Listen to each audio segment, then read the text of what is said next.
What's going on, guys? Welcome back to this week's episode of Boost and Booze. We've been having some technical difficulties, so we are running a little behind today. Our guests are currently not on, and hoping that they do jump on at some point. Today's topic is Rubbin is Racin. We've got Seth and Cody on today. He's in the middle of putting his motor back in for his Matsuri car. They do have an event coming up this weekend, correct?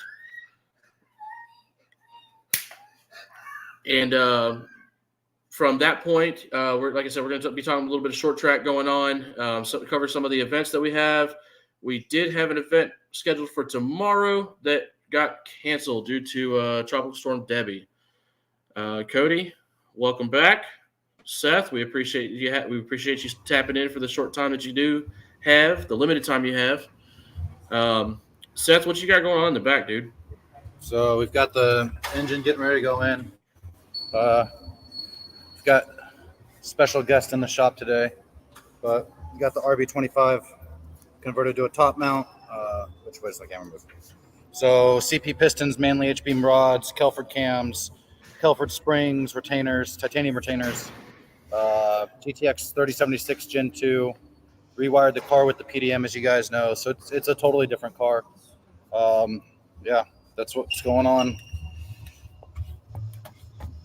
And then ARP head studs, ARP main bolts, king bearings, things and stuff. Heck yeah. How long did it take to get that motor back? I know you guys sent it off, 2 weeks ago? We got the motor back in 6 days from the machine shop. Hell yeah. I wish we got those kind of turnaround times in America.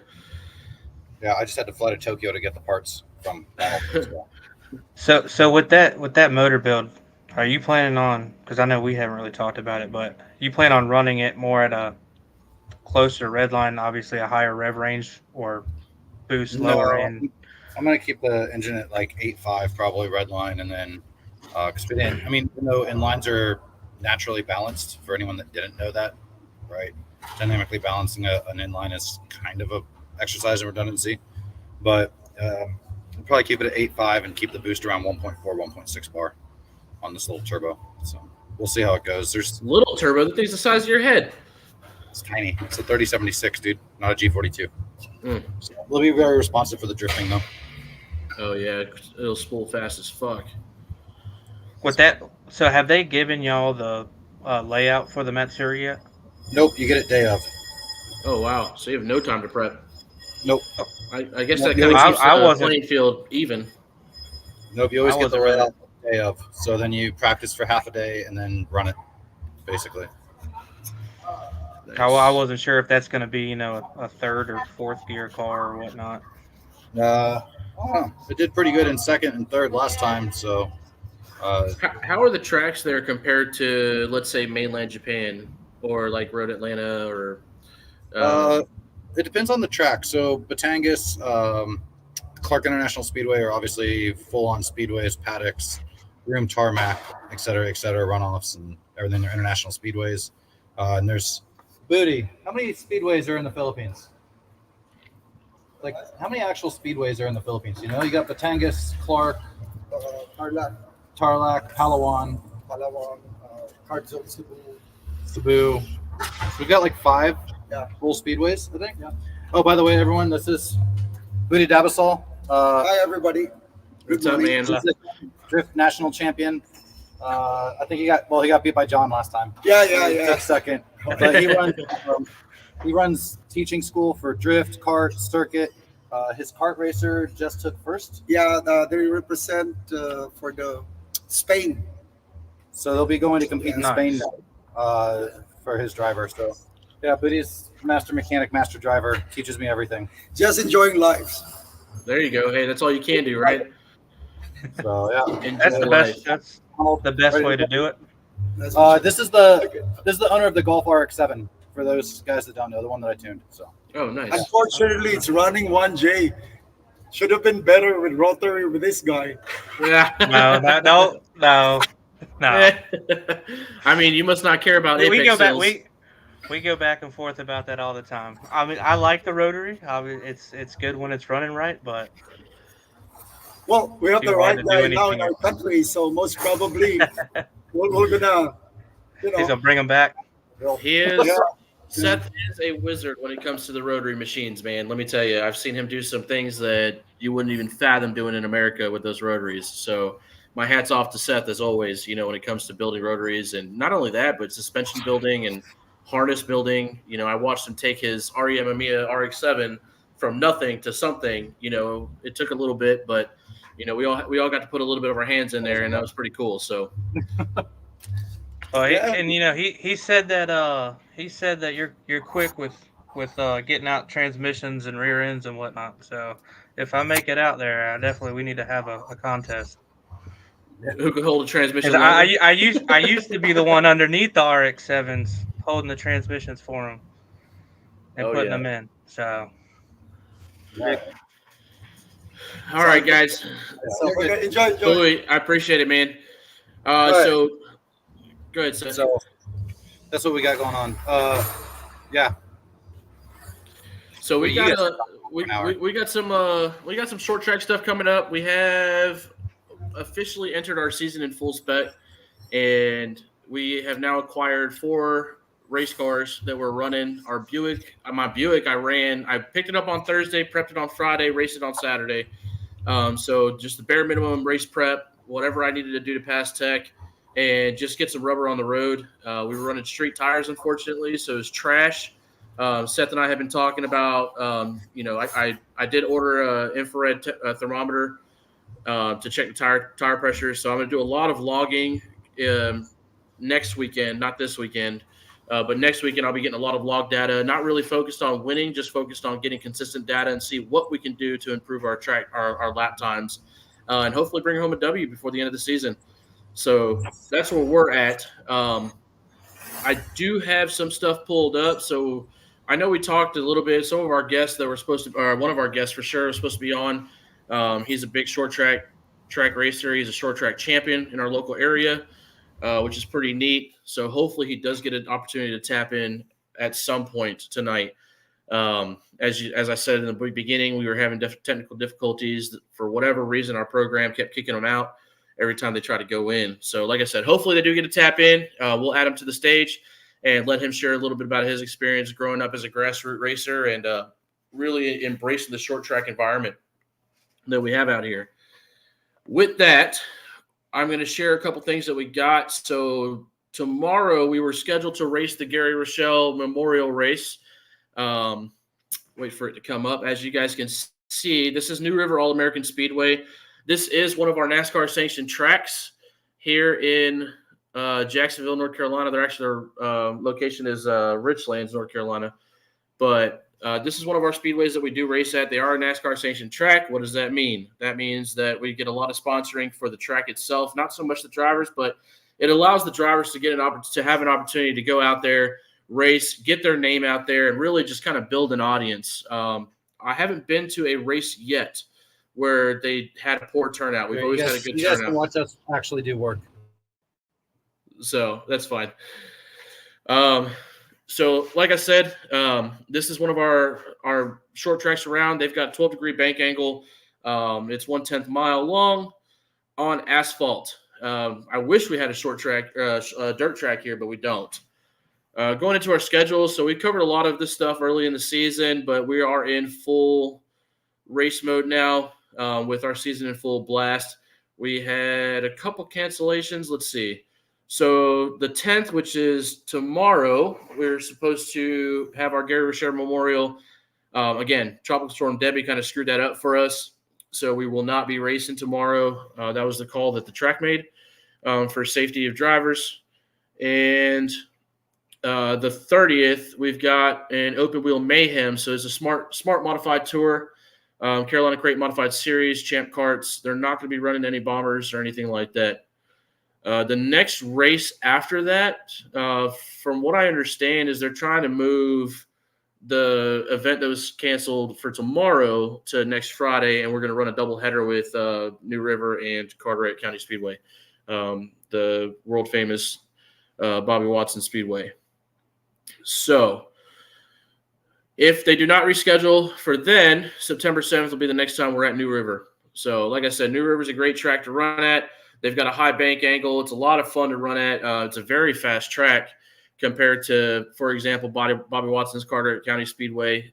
They have 3-degree bank angle in turn 3 and 4, and they got 6 degrees in turn 1 and 2. So it's not as fast of a track, but it's all about getting out there, feeling it out, and getting the job done. The other track that we have locally is going to be, let me get it pulled up, is going to be our Bobby Watson's Carteret County Speedway. And we will be there next weekend, the 17th, if I'm not mistaken. Let's see. Yep, the 17th. So this is Bobby Watson's Carteret County Speedway Entertainment Complex. This is a pretty cool track, man. It's very well maintained. This track's been around a lot longer than New River. New River had closed for some time and recently reopened in the last 2 years. But Bobby Watson's has always gone strong. So we're very grateful to have 2 short tracks within 30 minutes of my shop and be able to get some seat time, not only for myself, but for our other drivers as well. With that, they do have, again, being that they're a speedway and entertainment complex, they've got some freestyle motocross coming up tomorrow. They were supposed to run tonight, but they moved it to tomorrow and Sunday. So they've got some monster truck stuff going on. You can see the address down there, 501 White House Fork Road, Swansboro, North Carolina. And they got some monster trucks going out. You can do ride-alongs, things of that sort. So it's pretty neat, man. They are going to have freestyle motocross out there. And this is where we will be racing next weekend for the kids' night. If I go back to their schedule, we can see, forgive me, guys, I don't have a whole lot of time with this. Go ahead and pull up their 24 schedule and see what is on their events. If it wants to come up. It does not want to come up. There it is. So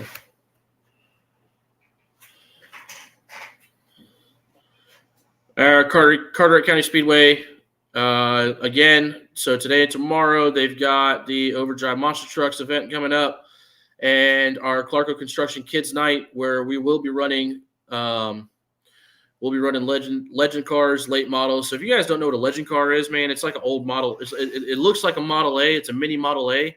They're about quarter scale cars, and they've got 1,000cc motorcycle motors in them with a dog box that's set up. So those cars are fun as hell to watch. I want to get my hands on one and start racing them, but as anybody in the industry knows, it can get pricey. So we got Kids Night coming up, Carteret Clash on the 31st. So looking at the schedule for both tracks, they do a pretty good job of corresponding with one another and not overbooking. But we've got a race on the 30th at New River and the 31st at Carteret. So we got a doubleheader the last weekend of the month. And again, as an entertainment venue, they also have the Moonshiners Music Festival, things of that sort. A lot of different sponsors come in to run these events at the track, so it's pretty cool. But yeah, that's pretty. It's a lot of fun, man. Cody, when you coming out to come see one of these races, dude? Hopefully soon. It's definitely been a while since I've been out that way. Is it Carteret that has the drag strip attached to it, or is that no? That's New River. That's New River. That's New River. Because I knew, yeah, like when I was stationed out there, Camp Lejeune, Friday nights Test and Tune was like kind of the place to be because everybody did their thing in somewhat of a safe environment because they really didn't care what happened as long as somebody didn't die. So that was cool on the owner's part. I don't know if it's still the same owners or not. But bikes out there, diesel trucks. I mean, it didn't matter. The complex itself consists of. They've expanded quite a bit, right? So the track itself is owned by. Correct me if I'm wrong, but I believe it's owned by the Bryan family, leased by the Humphrey family. So Troy and Ronnie Humphrey. Troy's his dad. Ronnie's his son. They have been managing this track for a very long time, and they sublease to the Goodyears, who run New River All American Speedway. So on the complex itself, we've got a quarter-mile drag strip. They have added a skid pad for drift events. They have added a dirt drag strip, and they also have the circle track, which is named New River All American Speedway. But it's all within the same complex, and they definitely still do test and tunes. And I believe it is still Friday nights. So, like you were saying, I mean, it's a good time to get out there, get some seat time. The whole campaign behind it was to keep people off the streets and give them a safe place or a more controlled environment to legally run their car down a quarter mile. And it's a lot of fun, man. You got guys go out anywhere with with anything from a mini bike to, a Holden SS. And we had a guy with a Tesla Model S Plaid come out, and that was pretty sick, dude. He actually got a warning because he ran too fast in the quarter mile without a cage. So there are some track requirements. They do a lot of grudge races, which is really neat to watch. In correspondence with Kinston Dragway, they run a lot of grudge events, so small tire events, fast fucking cars. Watch cars do a wheelie stand all the way down to quarter mile is insane. So it's a lot of fun to go out there and watch some of the different events that they have coming up. But yeah, I mean, like I said, Friday nights they still do the controlled test and tune, and you can't really beat it, man. You show up with your car, you pay what? I think it's $15 or $20. Yeah, it used to be like $15, and then it was like $5 just to go out there and watch. Like I would take my kids so it's out like, there. So I think it's the same. I think it's. I don't think it's changed. So I think it's still $5 for a spectator fee and $20 to come out and run your car. But when you go out there, you can run as many times as you want. And let's say they go from like 6 p.m. to 10 p.m. And between 6 and 10, you got 4 hours to just go balls to the wall, get as many runs as you want. So it's really cool to watch that, man. It's a lot of fun. And well, I know it used to be like if it stayed lively, I mean, they would pretty much stay open as late as everybody really wanted it to happen. So, and I'm Yeah. not saying people didn't bet on the side and whatnot, but it's probably still going on there. It was a good time. Not everybody's out there trying to make, Oh, yeah. $10,000 passes, but it's Nah. it was a good time. Let's see if we can pull this stuff up, but I guess not. I guess it's not working no more. So, like I said, Coastal Plains Dragway, man, is a lot of fun. And you're absolutely right. The owner and the track manager, I do happen to know very well. They're very lenient when it comes to that cutoff time. If there's nobody showing up and it's already 8:00, then they'll be like, all right, there ain't no more cars that want to run. We're going to go ahead and shut this down early. You know what I mean? And send our guys home early, which is no big deal. But if you got a whole stack of cars, let's say it's a payday weekend, everybody wants to come out and run their cars, and you 10:00 rolls around, you still got 20 cars in the lineup, they're going to run all 20 of them cars, So it's really cool to have something like that as an outlet, not just for the locals that live here, but also the active duty Marines that just kind of want to get out there and not get arrested for speeding on the highway. So it's really cool to have these different entities around. And it was. I remember it being family friendly for the most part. I mean, Sure. and you've got obviously the pits where, I mean, obviously you can't walk up into people's stuff, but I mean they'll show you around their car. Obviously, depending on if it's a grudge car, obviously they're not going to tell you about it or what it runs or anything like that. But they don't mind you. It's almost like it's a evening, like cars and coffee is the best way to describe it. At least I think so. It's like a cars and coffee, but you get to go run your car at the same time. And there used to be a lot of people that would complain, that there was nowhere close to drift. You either had to go to South Carolina or up to Virginia or way out west in North Carolina. So for them to bring Piedmont, that, yep. at least a skid pad, it's pretty cool. I mean, I spent almost 8 years at Lejeune throughout my whole entire time. Well, about 6 years throughout my whole entire time, and none of that was ever even talked about. So it's pretty awesome that they're changing it up and it's becoming a bigger thing out there. Yeah, no doubt. It's definitely cool to have that growth, right? I know you were gone overseas, and then you came back, and you were like, oh yeah, you came back and you were like, hell yeah, you know what I mean? Like this place has changed so much. I remember you saying that when you first got back. So that was really cool. It's really cool to see the growth and the expansion that we have in our area, especially being so rural. Because let's be real, Richlands is still Richlands. You know what I mean? Like there ain't shit out there. They just got a Dunkin' Donuts. I take that back. They got a Dunkin' Donuts and a Navy Federal.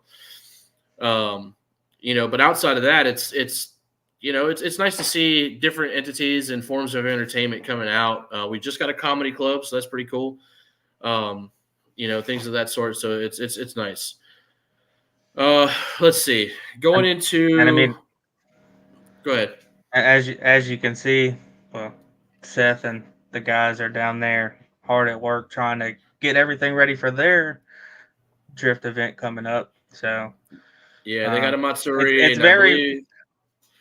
I believe, I will say that it is very rare to see a inside look, I guess you could call it, of uh, the inner workings of Seth's shop. I mean, it doesn't look like there's too much going on right now. Buttoning up a motor and maybe a head that looks like it might be a head on that table back there, but yeah, he walked over with the downpipe, so that's all I saw. But yeah, no, you're absolutely right, man. A lot of people don't understand like what we do on a day-to-day operation. Our day-to-day operations, day-to-day business, and I don't know. Maybe next week I'll tune in from the shop, depending on what kind of time I got, because I know we are racing next weekend for sure. The 10-day forecast looks great, so I know I'll be at a minimum. I'll be at my shop prepping at least one of my cars. So maybe we'll tune in for my shop next weekend. But yeah, so like I said, man, it's really cool to see the growth. Now we go into one of the topics that we wanted to cover was rules and how they changed, right? I'm going to pull up the two local tracks in my area so you guys can see the difference. And this is, again, one's in Swansboro, one's in Richlands, right? So when we're looking at this, hindsight 2020, you look at this and you're like, okay, well, that doesn't seem too bad. Safety equipment is obviously a concern. But when I compare the two, it's a big difference, right? So here we have our rule book for Carteret County Speedway. Cody, is that even legible, dude? yeah, it looks pretty good to me. All right, let me zoom Yeah, in just a you're little bit good. more. So going into this, like I said, that they cover some of the top rules for spec or for tech, and this is just for bomber class, right? So this doesn't count late models, open wheels, things of that sort, modifieds. But as far as bombers are concerned, this is our more lenient track that we race at. Okay, new spec is max 2 degrees negative or positive camber. If you're over spec, you'll be disqualified. So you have to tech before you go in. So you register, you pay, and then you get teched. Okay. After tech is done, they give us an hour and a half for tech to get our class through, and then once that's done, you go straight into practice and qualifying. All camera check will be done after the finish of the race with the driver. So that's new. These are some changes that I referred to in our event post. All camera check will be done after the finish of the race with the driver in the car on a pre-level scale pad. All right, so they're going to go in and get weighed and everything, things of that sort. So these are some of the critical rules. General car rules: any car, no T-tops or convertibles, two-door or four-door, 4, 6, and 8 cylinder engines. No modifications are allowed. This is a very strict rule that they enforce. And we do have a claim rule. So on both tracks have a claim rule. I think they're both $1,500. So if I win, for example, if I win my race, the track can come on and say, hey, I want that car and I'm going to claim it. And they're going to pay me $1,500 for that car. I might have more than that in it, but I can say no. So if I say no, then I lose my pole position.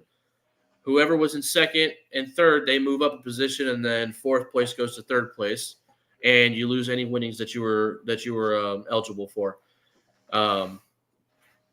When it comes to the protest rule, we can absolutely get protested. Essentially, what that means is somebody thinks that you're cheating. They pay the protest fee to the track, and they pull you into the tech shed and make you tear down your motor. They check your suspension, your wheels, your tires. They make you take your heads off, so they can check your clearance. They check your spec or your bore spec. They valve clearance. They check all of that. So it is very time consuming. And if you get protested, and let's say you're one of the last races of the night, you're going to be there until 3 or 4 in the morning. Okay. Oh, by the way, they don't pay to replace your head gaskets or anything of that sort. That's all on you. And a lot of guys that do get protested, if they get protested, they'll just throw all of their shit back in a trailer without putting it back together and just put it back together at their own shop. So it seems like to me that, you go out there, if you want to run a car that's more expensive, just have your buddy ready to claim that damn thing. That's right. Go out there with somebody goes out there. I'm just spitballing here, but like out there with a brand new Camaro or something, if they really wanted to do that, and just have somebody ready to go. I've seen some crazy stuff, man, because I'll tell you, bomber class is probably one of the most aggressive racing classes in short track racing. Minus late models. Late models get a little rowdy, but and legends do too. But bombers are the guys that don't give a flying fuck about their cars. We'll dive into a quarter and we'll hit the wall. Shit, I hit the wall last weekend, and I didn't care. I came out of turn 4. I dove into turn 3 a little too hard on the brakes. Car started rotating on me. I caught it. By the time I straightened back out, I'm already on the exit of turn 4, and I'm up on the wall. So by the time I straightened out, I just smacked that bitch. And all I did was put my pedal to the floor and rode that bitch out. So these cars, they're not expensive. Do we put money into them? Yes. Is it competitive? Absolutely. Is it fun to have a full field of cars? We're talking 15 plus cars, even better. But like I said, man, these are cars that, we are not allowed to make modifications to, essentially, right? We just got to strip, we got to strip everything out, have to have a roll cage, things like that. But, we're not putting suspension in it. We're not putting motor work in it. We can't. So my Buick, I paid $300 for on Thursday. You know what I mean? And stripped it down on Friday, took it to the track on Saturday, So that just kind of gives you an idea, man. A lot of these guys, they find these Honda Civics and Toyota Celicas, which is very popular in bomber racing. The Celicas, for whatever reason, are stupid fast. And, these guys, they go out and buy these cars, no titles. It's a lost title car, or the person got it on a lien, or whatever the case is. We don't care, dude. We don't need a title to have a race car. So I'll buy it from you for $200, $300, $400, and I'm gonna go pick that thing up, put it on my trailer, and bring it home. As long as it runs and drives, and even if it doesn't, man, if it's something simple, I mean, Cody, man, you get on Marketplace and you look at a car, it's listed for $500. It's like, all right, what's wrong with it? Oh, it needs a fuel pump. Okay, well, I'll put a $100 fuel pump in. You know what I mean? If that means I get to beat the shit out of a car on a racetrack. Well, I will say that, most people that say it just needs a fuel pump, that's not generally the case. So no, absolutely. There's YouTube videos out there how to set up a fuel pump in a 5-gallon bucket, and a workaround. If that's really the case, then you can test it. Because if you show up with that already, they're probably going to be like, you found a diamond in the rough and somebody wasn't lying, or, you're getting a lot more money off if that's the case. Oh yeah, they were mad as hell when I showed up. Just comparing the different tech rules between the two tracks, because one of them doesn't give a shit and the other one gives a shit. That sounds horribly boring. Well, and then we were giving people the insight that most people don't see the inner workings of your shop, or you actively working, because obviously on a video you can kind of be nobody's there to technically pester you. So yeah, Yeah, so it's pretty cool, man, to see the different things going on behind the scenes. Um, but yeah, so no chopping, no channeling, no bracing or shortening the frame is allowed. Door plates must be used for safety only. No exceptions. Passenger tires. I say people don't Uh-huh. put money into these cars, but I went and dumped fucking. I just went and dropped $600 on a set of tires, so that's pretty cool. What is that? That is a Is that an Interceptor um Explorer? no. Oh, muted. He muted himself, so I can't unmute Unmute him. your mic. That is a 2018 Ford Explorer Sport with a 3.5 EcoBoost, upgraded turbos. We brought it in for tuning with HP tuners, but they pissed me the fuck off because the guys at HP tuners are complete douchebags with the way they talk to people and businesses. And so we are upgrading the turbos again, along with another shop here. We're switching over to SCT because I'm a direct dealer for SCT as well as a custom tuner for SCT. So I have the licensing to build my own flash maps that you can store on your SCT device, as well as Bully Dog Diesel. We'll be upgrading the intercooler. We're upgrading to high pressure fuel pump to keep the rail pressure on the direct injectors up. And then we're going to turn the boost up, which should put down around 400, 450 on a dyno jet. So like 100 on my mainline. No, like probably high 380s, maybe 400 on the mainline once we're done with it in all-wheel drive mode. So that's the all-wheel drive version. Yeah, so we got the guys out here working hard, scrubbing the transmission, getting ready to paint that intake manifold. We're deleting the coolant systems and everything. And then we just got the tires in for the Drift Matsuri here. So some Saloon RO1s that we get good dealer pricing on. And Now, have you used those tires before, or is this going to be a first-time test out? The RO1s are actually pretty good. They do have a drift specific. Make sure you didn't eat the store, dog. So we have used them. They're pretty grippy. For the price point, dude, you can't beat them. I mean, we get them at a really good price point. And then the pros like Booty actually run the Saloon Genesis, which is a drift specific compound. So those are a bit more spendy though. So no more high flies. No. Hey, Juan, have you? I'm gonna need you to break the law and send me some more Snap-on batteries. Okay. No worky, all dead. What are they? The M18s or M12s? M14s. M14s. Snap-on, not Milwaukee. No worky. Battery dead. So Don't they make? Yeah, just send that information to me, man. I'll get them to you. Word. Yeah, I actually got to get with you offline, so we're gonna have to set some things up. But it'll be easy for you to ship. I got my corporate DHL account now, so they'll come to the shop and pick it up. You just got to box it and inventory it. Nice. Yeah. So I'm fucking. Anyway, you guys keep talking tech. I'm gonna find tech rules for you to look at. Yeah, definitely. So like I said, man, a lot of different things that we can't touch is like no turbos, no superchargers. Got to be naturally aspirated. Single carburetors. They can be 2-barrel or 4-barrel and fuel injection. Batteries must be located in the original position unless you move it to the cockpit.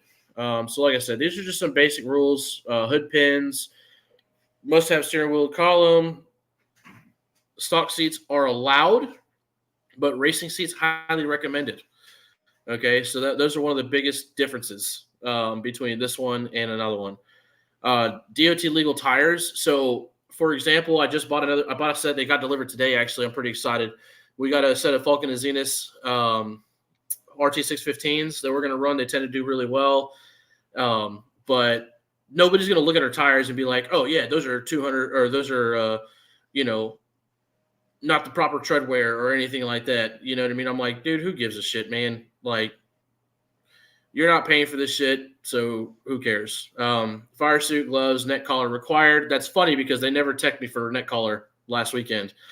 Harness is highly recommended. Roll cage in the cockpit is highly recommended. Door brace for safety is permitted.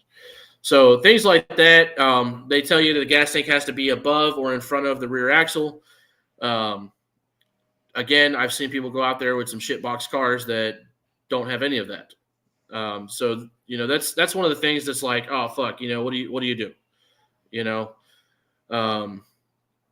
Outside of that, let's switch over. What is going on with our setup, dog? We're here. There we go. Going into bombers for New River. So again, New River is our NASCAR sanctioned track, and they are assholes when it comes to doing your claim rules and things like that. They're I wouldn't say they're assholes, man. Honestly, they definitely keep safety as the number one priority when it comes to these drivers. These are our 5 golden rules when it comes to racing at New River, again, our NASCAR sanctioned track.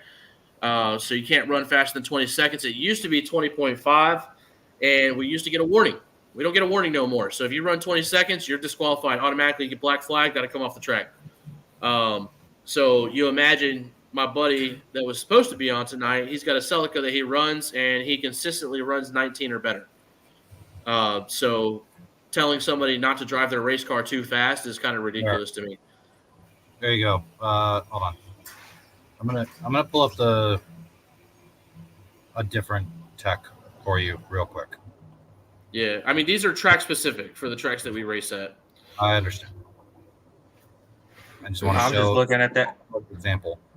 This is the current 2024 Formula Drift Pro Spec technical regulations, and as you can see, in comparison to Bomber class, there are a fucking lot. Oh yeah. So you go to doors, right?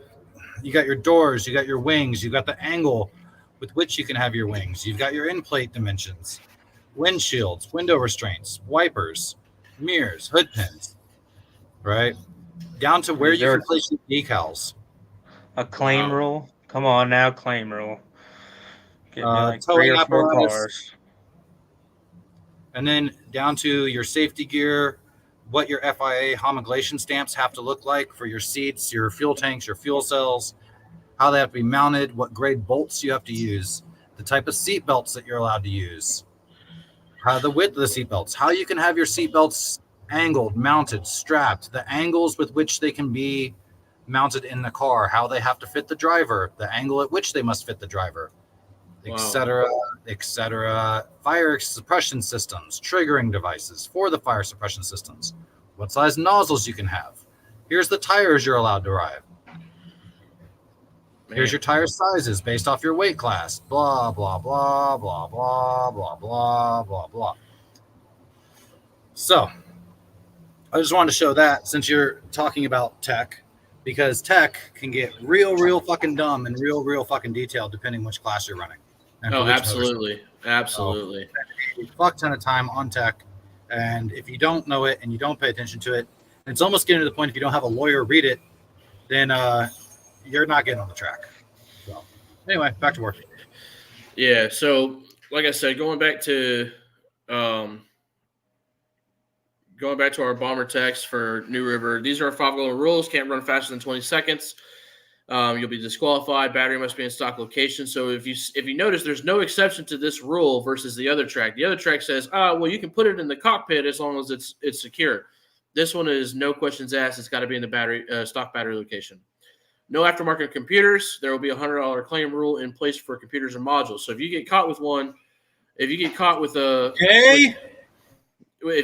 aftermarket computer or computer modules, then you have to pay the track a fine and you'll be disqualified.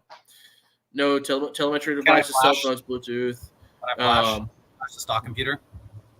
Yeah. Yeah, but if I can go claim it for, it seems like for $100 if your computer's running better than mine, and we're running in the same car. But here's the thing: how are you gonna know? I just have to. It's not a module. How are you gonna know? I'm overriding the factory tables on the factory computer with an OBD2 device that comes out of the car. Cheating is racing. So they say no telemetry devices, so no cell phones, Bluetooth, and the reason for that is because we're required to wear a receiver so we can hear the tower. If you get black flag, cautions, things of that sort, you have to. If you don't have it, your spotter has to have the receiver in his ear to hear what the tower is saying.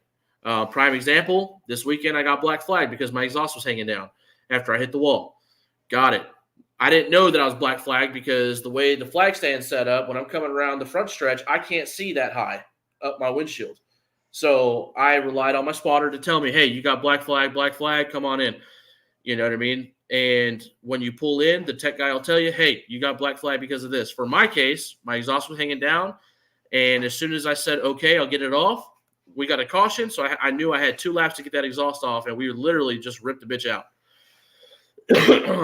And got back out there before the restart. So a lot of fun, man. But when it comes to no telemetry devices, I don't want my phone on me anyways because that shit's just annoying. I'll tell you as a driver what I keep in my ear. I have my spotter in one ear. I have my spotter in one ear, and I have the tower in the other ear in my helmet. So that way I know what's going on at 100% of the time. I also have 2-way on my radio to my spotter. So in the event that I wreck, I can tell them, hey, I'm good. So they're not freaking out trying to get to me on the track, and let the safety team do their job. And this is your $1,500 claim rules, like I was saying. So the $1,500 claim rule again, track can claim your car for $1,500. If you decline it, then you lose all your winnings and you are no longer a podium finish. Any laps faster than 20 seconds will not count towards qualifying. A warning will be given, and that lap will be thrown out. Single car qualifying, if you run faster than 20 seconds, the lap will be thrown out and will start in the rear, and you must start in the rear. Similar things here. So no T-tops or convertibles, 2-door, 4-doors, 4, 6, and 8 cylinders are allowed. This is something new this year that was changed to our class is subcompact pickup trucks. So before they were only allowing sedans to run, sedans and coupes to run, but now this year they're allowing small pickup trucks. So Danger Ranger, Chevy S10s, Nissan hardbodies are allowed. So that's pretty cool. They also said that we can run minivans in our last drivers meeting. So that was interesting. To race against a minivan is, I don't know, I haven't done it yet.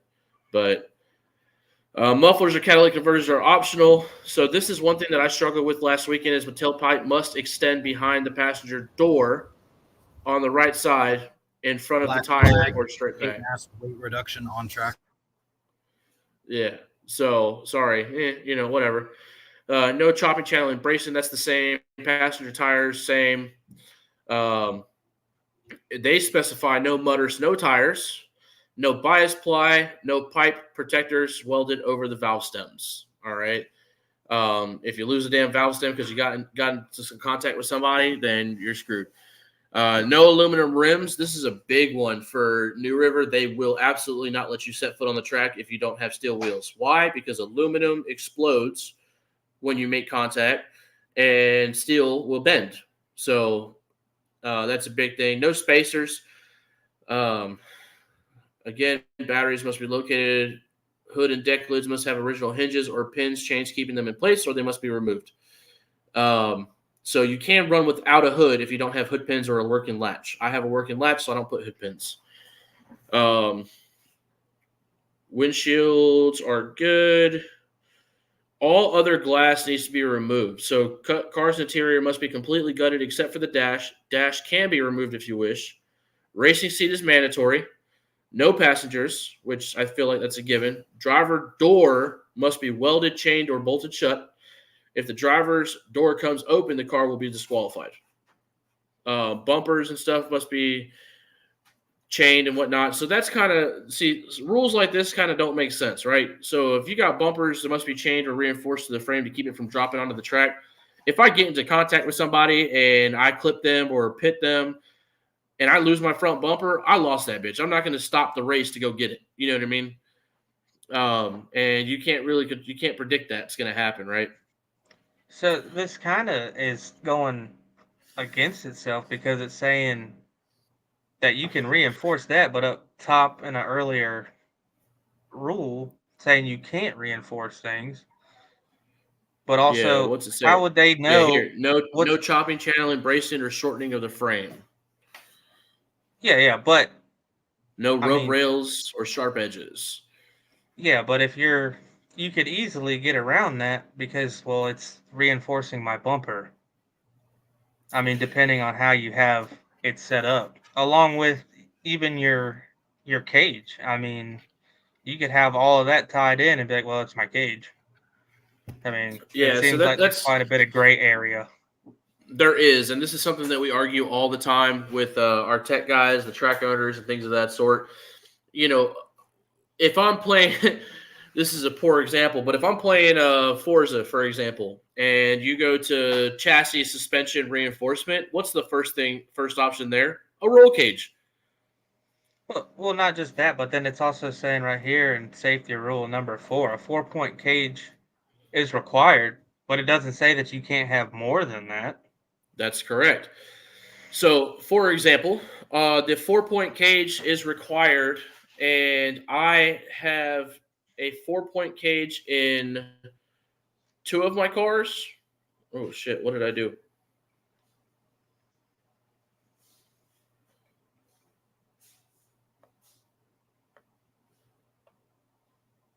Are you still with me?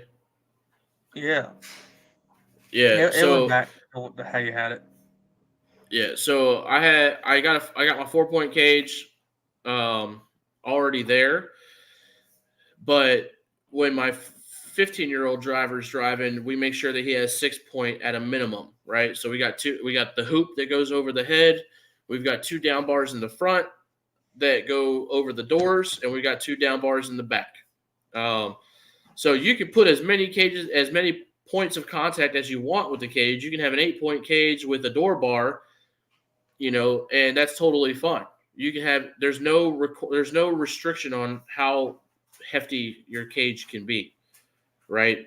But minimum 4 points required, right? Extra door bracing for safety required. They don't check your extra bracing. Extra Well, bracing because may that be installed as a safety feature only and may not reinforce the body or frame or alter the geometry of the car. Roll bar installation is subject to inspection and will be closely scrutinized. Okay. So again, when you look at that, you're like, oh shit, you know what I mean? Like, I have to have this, you know what I mean? But you're telling me that I can't, you're telling me that I can't put more than, put more bracing or support for my body, but you're allowing me to put an 8-point cage in my car. So it's kind of contradicting itself in the rule book. Gas tanks located above or in front of the rear axles. This is what I mentioned. The other track requires the same. Must use regular gas, pump fuel. All right, race fuel is prohibited. Well, here's the fucked up part. When you go to the track, you can only buy race fuel. So they only have 110 or 112. So you better come with a whole lot of gas with you if you're going to run more than one race. Cars must have a front windshield and window nets are required. So that's another thing. Window nets are required, but it doesn't specify how it needs to be mounted. I shit you not. I told these guys, hey man, I got a window net, but I don't have time to weld in the points and stuff like that. We got to go. And they're like, oh, just zip tie the shit. I'm like, what? So I no shit zip tied my window net to my window, and it passed tech. So just kind of blows my mind. Here's the claim rule explained. So the track can purchase the winning car for $1,500 after the event, minus the fuel cell if used, fire extinguisher, racing seat, and harness system. If the winning driver refuses the claim, she loses all prize money, and second place will be declared the winner under the same conditions. So the track is the only one that can claim. Then it goes into transponder. Everybody has transponders, things of that sort. This is also a new rule this year. So after 3 wins, the track may wait may add weight to the winning car at New River All American Speedway's officials' discretion in 50-pound increments. So those cars that are running right at 20, we had a guy, he won, but he ran a 20.02 on his final lap.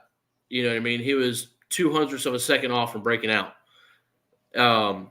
So that's a perfect example of why they would go and add weight to your car to kind of slow you down a little bit, keep a level playing field. Protest fees. So protest pricing is from Dillon Motor Speedway. Top protest is $250. Top and bottom protest is $450. Additional items can be protested, i.e., clutch, rear ends, transmission, for another $150 or $125. If I protest somebody's top end, right, valves, heads, stuff like that. If I protest a top end, I got to pay the track official $250. If I win the protest, I get my $250 and I get the fine from the driver. If I lose the protest, I lost my $250, and that $250 goes to the driver that got protested. So do with what you want with that information, but those are some different talking points that we had when it comes to rules and changes. Again, I wish Smitty was here because he would be able to elaborate more on some of the bullshit that we deal with as a short track racer. Especially in the bomber class. They do run, late models, super trucks, street models, open wheels. We run just about everything at New River. Battle of the Stars. Let's see. Results, points, timing. NASCAR points. So you get NASCAR points. So there's a lot of different things that add up. But overall, like I said, it's a good time, man. I just got another bomber car. It's gonna be a sign-out TC. And we'll see how that does. But so far we've got 4 bomber cars and I'm only one driver. So I need 3 more drivers and I'm on the hunt. I've got my 15-year-old, so that eliminates one driver. But we've got several other drivers coming up. So hopefully we can get some more cars on the track and start winning some money, man.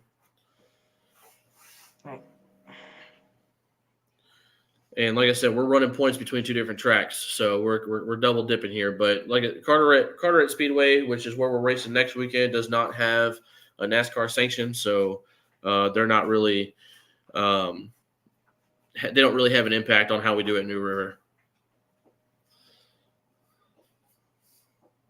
What's up, man? What's your name? Who's this guy? He's on mute. I think they muted 100%, but it looks like they're getting in their final prep before they drop the engine back into the car. So probably a couple more hours, if that, and you'll probably. Oh, yeah. I'm sure Seth will probably have a video of them. Is he kicking the engine stand? It's probably stuck, honestly. Oh, they got the cherry picker hooked up to it. Yeah. This is entertaining. I mean, everybody's been there. Oh, yeah. 100%. Engine stand is always a pain in the ass. What I need Seth to do is get off his ass and give me one of them seats up there. I need another race seat. Dude, I'm telling you, man, this is it. I need another race seat, man, because I've got so much shit going on. I can't even order one. I'm hoping that they get. We'll have to talk to Seth or maybe Donald and see if they are going to live stream the event somewhere so we can post that up and see and watch. Because obviously it's going to be a bunch of good drivers. Support the guys that we, I guess, really grew up with. Yeah, I mean that's the best way to say it. Some of the newer people that we've met throughout our time. So what's your plan, dude? You're in Georgia right now, or you're back in Florida? I'm in Florida right now. So you're in Florida, okay? Is Derek down there with you, or is he in Georgia still? No, they're in Georgia. He's got his little 5.0 Mustang that he has, and it's street quick. Yeah. So it's Hey, whenever that's you're what he. ready to come up here and you want to drive a car, I'll put you in a car for the weekend. I think honestly, I mean, if you got 4 cars, really, we just need to get everybody up there and Yeah, go out there. get Seth up there so he stops talking shit and we shut him down on the circle track.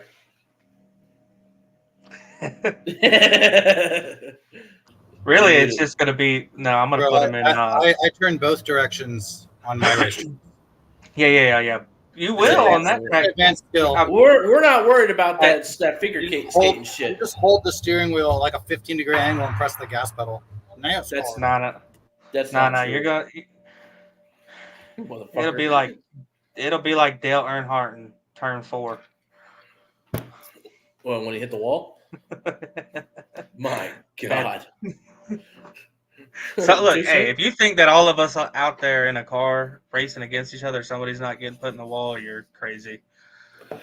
Oh yeah, I tell they got this they got a crew called the Chaos Crew out here, and it's Smitty, the guy that was up here, track champion. They do the Night of Destruction as well, where they do a backwards race, they do a hairpin race. It's like a fucking big ass demolition derby, dude. It's fun as hell to watch, even funner to drive in. But you know, I tell those guys, I told Smitty, I said, hey man, last weekend, I was like, he was driving a Chevy Malibu, and I said, hey man, I said, if you make a pass on me, I owe you a steak dinner. He went 7 laps and blew his car up before he even got close to making a pass on me. You know what I mean? And I'm driving a fucking boat, a Buick Century, 2004 Buick Century. You know what I mean? Automatic at that. You know. Hey, my work car. You don't want to see that out there. The Luminasty. I'll take the Luminasty down. Nah, I doubt it. Yeah. No, probably not. I got like another 1,500 pounds on you. But that car is. It's always a good time, man. Like I said, they got the Chaos Crew out there, and I told them, I said, look, man, the first thing they said was this car's too clean because it ain't been put in the wall yet. And I was like, that's fine. I mean, I'll hit the wall. I said, intentional or unintentional, I'm gonna hit the wall. And sure enough, I fucking smacked the wall. And I smacked the wall right before the flag stand. And I looked up. I just kind of like stuck my head forward and looked up. And the flag man was like leaning over, looking down to see if I was done. And I was like, nah, smash the gas. No catch, just blah, blah, just screaming. And he thought he was going to call a caution for it. I was like, nah, man, I'm going to keep going. And then I got yelled at for driving with my muffler hanging. So there's that.